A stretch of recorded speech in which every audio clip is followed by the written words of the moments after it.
Right now, though, a good friend of the program joining us, a man who wears a lot of hats. We've had him on with all of his activism on issues such as the Italian American community, also historic preservation. He's also done a lot of investigative reports into all kinds of issues, including the airport. Mitch Landrieu, he wrote a massive book about Mitch Landrieu that was just an incredible work and very well done. Now he's thrown his hat in the ring, and he wants to be the next state representative, and is taking on a very liberal Republican, Stephanie Hilferty. Charles Marsala is with us here on the Ringside Politics program to give us more information. Hey, Charles, good morning. How are you? Yeah, well, thank you, Jeff. Thank you. Jeff, you opened up with the book I wrote about Mitch, but the book was really about the policies of Mitch. You know, we had so many other things going on in New Orleans, whether it be the pensions not being covered, the crime. It listed how what Mitch was doing was deflecting from the real issues that needed to be addressed. And we're seeing those all come home right now. So I've been, as you said, very active. There's some easy solutions. You may have, most people might know of that rat video that got Mayor Cantrell to do the thing about getting rid of the rats in the French Quarter. That was you, yeah. That was me, and that went international. I had CBS National down here after we posted that video, and then we got calls from even Spain and England to run our story. But lately, I actually out at West End, there was 500,000 gallons of water a day that had been fresh water going out into the lake from New Orleans Sewage and Water Board for 17 years since Katrina. And it took me about a month to get that shut off. I find that certain things are so easy to get done, but you got to get to the right person. And I actually now want to be that person so I don't have to lobby somebody. I mean, you've been doing so many things, and I had the pleasure of moderating a debate where you were a candidate for the Senate a few years ago, and you've been doing a very successful bunch of TV shows and all kind of different programs, and you do a lot of traveling. So why this race, Charles? Well, Jeff, this race, I think, obviously when we met, I was running for U.S. Senate. I've been a mayor of a town out in California. I'm from here, and I studied oil engineering, and then went out to California. When the oil bust hit, I stayed out there and got into tech. Came back thinking I could help bring back some of those jobs that are being offshored in call centers and such back to Louisiana, because we've got a great amount of colleges and we have the talent. So the rep position I look at right now is coastal restoration is one of the things, we talked about on our show. Other issues are property taxes, where we had a great system in California that capped it at 1% a year increases. And I look at some of these things and I think these guys that are in Baton Rouge need to think out the box. We need to look at what's going on in Louisiana and can we do it different? So the rep position would give me that leverage at the State House to start bringing up these ideas and pushing them through. Charles Marsala with us, candidate for District 94. Tell our listeners, Charles, about the district. Where are the boundaries? What does it encompass? The district actually goes to where I grew up at, which is in Metairie, from East Jefferson Hospital all the way along the lake to Bayou St. John. And then it covers City Park. It goes south to City Park, catches Jesuit and down Carrollton Avenue, and then it goes from Veterans back out to Metairie to about almost to Clearview. So it's a mixture. It's about 2/3 Orleans voters and 1/3 Jefferson voters. And so you're dealing with both sides there. And I think at times, because it's 2/3 Orleans, and Orleans is so heavy Democrat, that the rep might be leaning towards appeasing the city of New Orleans. And that's not the best interest of the state sometimes. So do the Jefferson people get overlooked, you think, in the district, Charles? I do, because right now, one of the big issues is Joe Giarrusso wants to develop West End, and he wants to put many bars out here. He's raised the buildable height. He wants to make it a commercial like a Bourbon Street. And we've already seen, like what was 2 weeks ago, there was a shooting with 70 high-powered casings on Veterans and Fleur-de-Lis. And we've brought up the flag that says if you bring out Bourbon Street, the West End, Bucktown area, you're going to bring the crime that's been right now in New Orleans out there. However, New Orleans has this attitude of, let's get federal money because this project will bring in all this millions of dollars from probably rich land bizarre. And then the developers get the money, and other people get the money, the architects, the consultants, and then the residents get left in the end with a situation now that brings the crime out to them. With the violence and then the aftermath, right? Yeah, I mean, they were casings in houses on veterans in Fleur de Lis 2 weeks ago. I mean, a high-powered gunfight at 4:30 in the morning. I mean, do we really want that coming out to Jefferson Parish and actually out in the Lakeview as well? Mm-hmm. And we see that the Orleans, that is something that they want. They just look at it as, like right now, at Jazzland. How do they get $100 million from the Fed to redevelop Jazzland? You know, we do projects, not necessarily know if they're going to work or fail, and then the company goes bankrupt, and somebody's hundreds of millions of dollars. We need to stop that. I mean, it hurts the quality of life for the citizens. So being involved in that, living out in the West End, Bucktown area, I started seeing this firsthand with the water flowing. And then we had other issues out there where 25 years later, they still haven't repaired the lake retention wall in West End. And that's a place where everybody comes to recreate. So why can't we get that done? And that's actually would have been a FEMA application that as state rep, I could get that done. So, you're bringing up different issues. So are these all issues where Stephanie Hilferty, your opponent, has failed? I mean, so she's failed to deliver in these important areas, Charles Marsala? Well, right now I would say, fail is an interesting word. Also, she's got a different vision. She supported Joe's vision for trying to rewrite state laws that would allow the park to be developed. And these laws are 100 years old, so they can't get anything done because at the state level they say no. But the city of New Orleans has rezoned it. So Stephanie is caught between that issue, and consequently we have the water spewing out for 17 years. The trees had never been trimmed. We have a bike path that could be, there's federal money for grants for bike paths, for environmental. Bill Cassidy got $50 million. And we're letting that go away. Those are all time-limited opportunities because we want to try to push to put these bars out there. And so I would say, clearly I have a different angle, but after 25 years, if you haven't fixed the damage from Hurricane Georges, that is a failure. Charles Marsala with us. We're going to be linking to your site where people can learn more. So you've been going around talking to the residents. What's the number one issue for them, Charles? What I've heard right now actually is property taxes and crime. And, again, my thought is in California, we had capped it at 1% a year. The crime to me is, I said, don't do an unforced error. Don't bring Bourbon Street out to West End and Bucktown area and bring all the traffic. West End 100 years ago, that's what it was. It was during Prohibition that they were doing bootlegging and gambling out here. So the idea of bringing that back seems to be ridiculous to me. Insurance is another thing. And as an engineer, I have some ideas on how we could look to cap our insurance increases as well. I mean, there's structural issues there that have to be addressed. But at the state level, I see that. Education, to make sure that we are educating the positive and everything about Louisiana as opposed to just going into this negative idea of what we want to teach in the schools. So that's something that you and I were working on years ago is how do we, on the monument issue, was simply, right. We don't want to go into this where everything is evil. There are parts of how America ended slavery. The rest of the world still has it in many places. And it seems like there's no interest in the current slavery, but there's interest in revisiting what happened here hundreds of years ago and erasing history. How do we get those monuments out of storage and at least get them in a museum or somewhere where they can be displayed? Because right now they're just collecting dust. Jeff, I'm working on something like that, and I'll probably have more to say to you as during the campaign or when it ends. But I feel like we've got a solution to that, and I need to keep that until it's all resolved. But I had some ideas on that. I agree with you 100%. When we look at certain things, America ended slavery.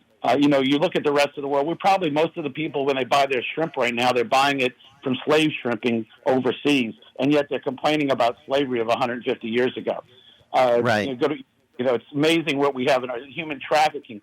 We were doing documentaries on these 7-8 years ago on the human trafficking problem into New Orleans for Super Bowl and other periods, and yet we don't want to show that America had this problem that it inherited. It was not America's original sin. It was existing in the world hundreds of years earlier. We ended it. So why don't we show the good of how we got through to end it? And the role that everybody played in getting there.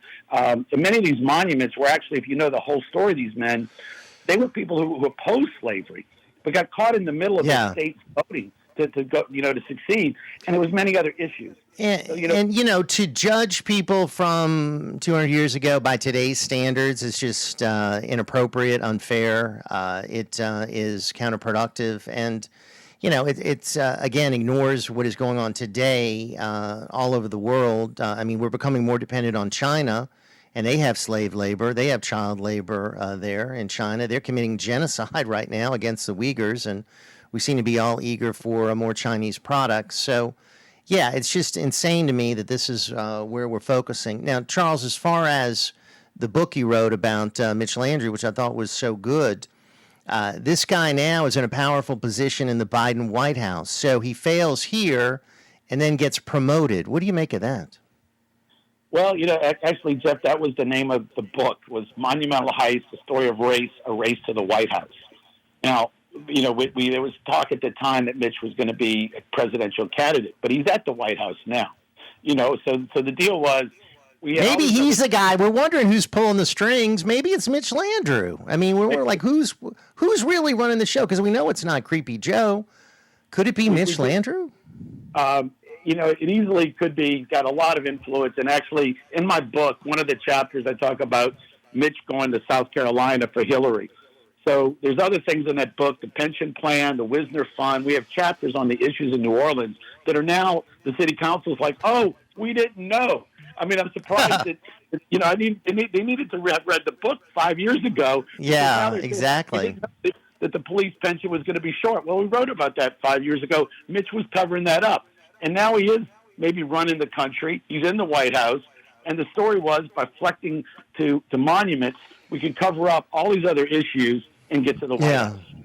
Yeah, I mean, that's what it was. It was a shameless ploy to get attention and to further his political career. But in the process, he did incredible damage to the city of New Orleans. And I don't think we've ever recovered from that. I mean, from what he did to the police department, what he did to, our city, our historical monuments that he tore down and had put in a warehouse for no good reason. And, he lied about it all. I mean, and now he's calling the shots in the Biden White House. It's incredible. I see Cedric. So we've got Mitch Landrieu in the White House. Cedric Richmond is like campaign co-chairman. All these New Orleanians are pretty much very involved in the Biden administration, yet the city of New Orleans is in absolute horrible condition. So with all this influence, why haven't they been able to deliver for New Orleans, Charles? Well, Jeff, actually, like I said, one of the chapters in the book was when Mitch was mayor. He was in South Carolina working for Hillary. And it was South Carolina in 2020 that reversed Joe Biden's path. So, I mean, I really think behind the scenes, Mitch Landrieu delivered South Carolina for Joe. And hence he got his position. When we look at New Orleans, you're right. I mean, the deal is that Mitch was not paying bills before LaToya took office. So he was actually saying he was leaving her reserves. And at her first meetings that she had as mayor, she's begging the council for money to keep the coroner's office open. They have money for gasoline for the cop cars and to pay the phone bills. So he left saying he had $5 million left over when none of these bills had been paid. So it's like having a credit card with $30,000 on it, and you had $5,000 in the bank. And she inherited a lot of problems. And I've actually enjoyed working with Mayor Cantrell. I know there's some thought, we have a lot of things we could go on there, but she inherited a situation that it was a disaster. There was so much on her plate that Mitch left. It's a shame. And while we have New Orleans, that is, I think that the politicians look at, they don't live here, which is like what we see right now at West End. They don't live in West End. So they're out to take, how do we get that money that Mitch Landrieu might control in the New Orleans as much as possible, whether it be Jazzland, the airport, West End, and then we create a disaster and move on. Yeah. I definitely agree with you about Mitch Landrieu. I can't say I agree with you about LaToya Cantrell because I think she's also been, in her own way, a total disaster. And, of course, we had a recall against her, and that failed. But, we talked earlier, and this has been another issue that you've addressed, is this whole climate change agenda. And she signed off on something that only 14 cities in the country signed off on: ending dairy consumption, ending meat consumption, ending automobile usage by the year 2030. I mean, it's just an incredibly radical agenda. So I don't know, Charles. I mean, to go from actually, let's go Nagin, who went to prison, then Mitch Landrieu, who is, in my opinion, a disaster. Then my opinion, Floyd Cantrell, she's a disaster. I'm waiting for New Orleans to have a decent leader, Charles. I just don't think we've had one. I really don't. I did not know that she signed that to eliminate those issues, cars and debt. I didn't know that. I'll have to catch up on that part of. That's that's Latoya. I mean, she's been traveling to a lot of climate change conferences, and I just think she's, what these people do is they use their position, just like Mitch did, to set themselves up for the future.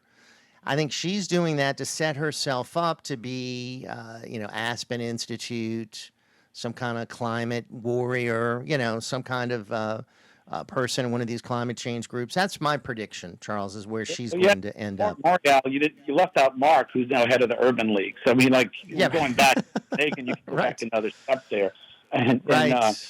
There are. Right. When I was mayor, actually, I did sign the mayor's climate protection agreement in 2006. But everything I did was like common sense things that we didn't have to change legislation, and show people how to better insulate their house or do other things. So we had classes on how to, whether you could buy a sensor for your sprinkler system so that when it rains, it doesn't go on. I mean, there's some obvious things that people can do that we could lessen our impact. And I'm a big fan of Teddy Roosevelt, who really did a lot to protect America's national parks, created them, even Breton Island out here. So I think there's things that we can be doing. Charles Marsala with us, candidate for state representative, District 94. He's running hard to be the next state representative. Let's take care of some business. We'll be right back.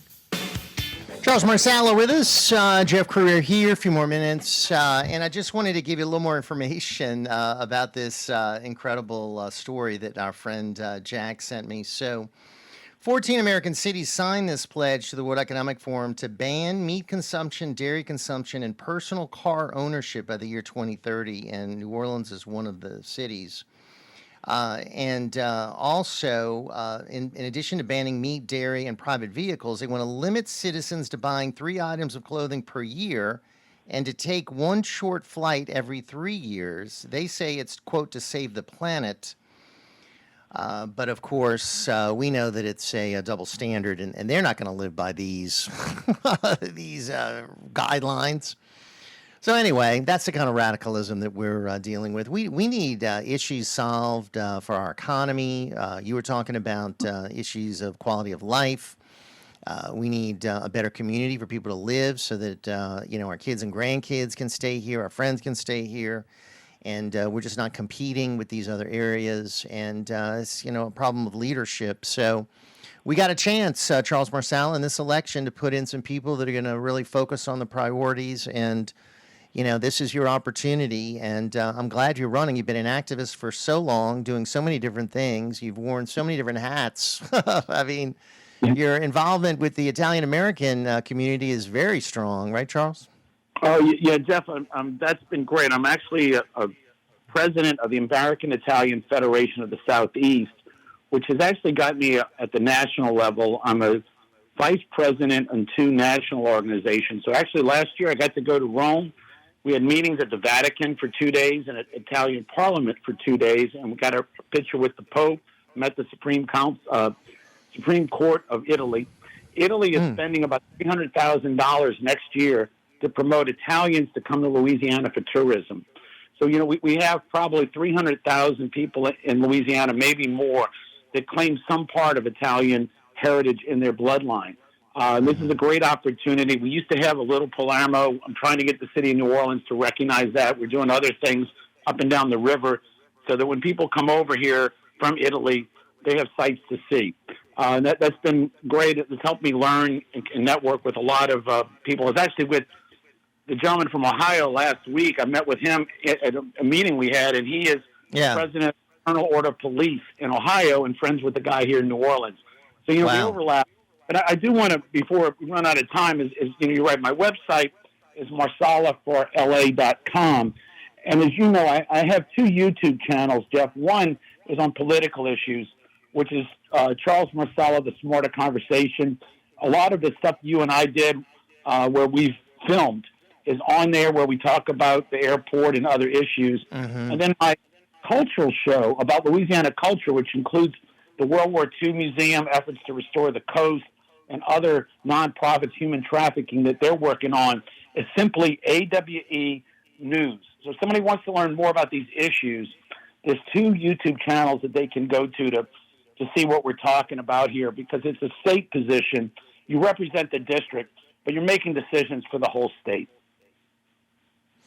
And wow. Yeah, that's a lot of different issues and a lot of different projects you've been working on. And of course, now it's the project of getting elected and serving in the legislature.